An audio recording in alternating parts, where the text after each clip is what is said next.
Es geht um 1991, um die Fluchtbewegung der Kurden in die Berge, der Kurden im Irak, als Folge des damaligen Irakkrieges, des Überfalls von Saddam Hussein gegen Kurdistan. Ich habe hier in Deutschland im Fernsehen die Aufnahmen gesehen, wie die Menschen geflohen sind, Frauen, Kinder, in die Berge, die noch mit Schnee bedeckt waren. Es gab weder Wasser zu trinken, noch gab es was zu essen.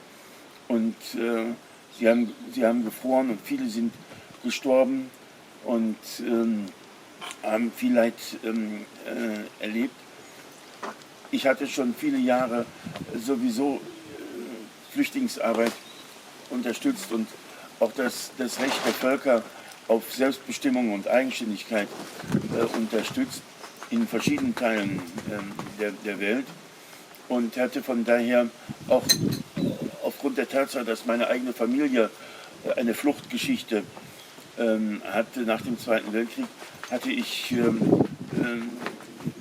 sehr starke emotionale Beziehung zu dieser Situation und habe gedacht, man muss etwas tun. Und habe mit Freunden gesprochen und habe gesammelt Medikamente, Bekleidung und verschiedene andere Sachen, sodass wir mit 3 LKWs, 3 Sattelzügen nach Kurdistan fahren konnten über die Türkei und haben dort in Batufa, einem kleinen Ort, Sachen hingebracht als erste Soforthilfe, Nothilfe. Und die Leute haben sich darüber gefreut und haben das auch gerne angenommen. Und daraus hat sich dann eine längere Geschichte entwickelt.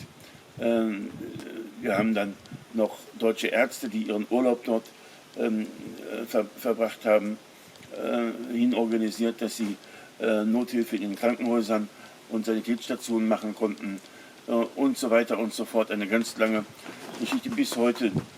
Und man kann es vergleichen mit der Situation heute, wenn ich noch in Erinnerung habe und mal wieder auf alten Aufnahmen sehe, die Fluchtbewegung der Familien damals und sehe, wie heute die Menschen aus Syrien, aber auch aus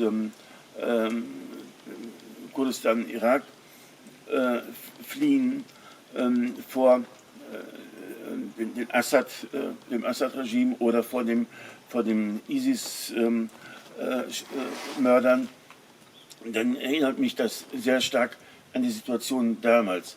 Es ist zwar traurig und schade, dass das schon wieder so ist, wo wir in der Zwischenzeit in den letzten 10, 15 Jahren eine wahnsinnig tolle Entwicklung in Kurdistan hatten. Es gebaut wurde, Kurdistans Hauptstadt Erbil sich entwickelt hat wie Dubai.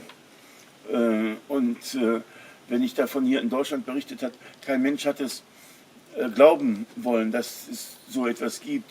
Auch die Entwicklung der Demokratie, dass die Frauenrechte im Kurdistan zum Teil weiter sind als in Deutschland, dass wir eine Frauenquote im Parlament dort haben und so weiter und so fort. Das war eine ganz tolle Entwicklung, ist auch immer noch eine tolle Entwicklung, aber ist jetzt etwas gebremst. Es ist sehr, sehr schwierig. Natürlich ist es schwer, unter diesen jetzigen Bedingungen die Wirtschaft weiter auszubauen.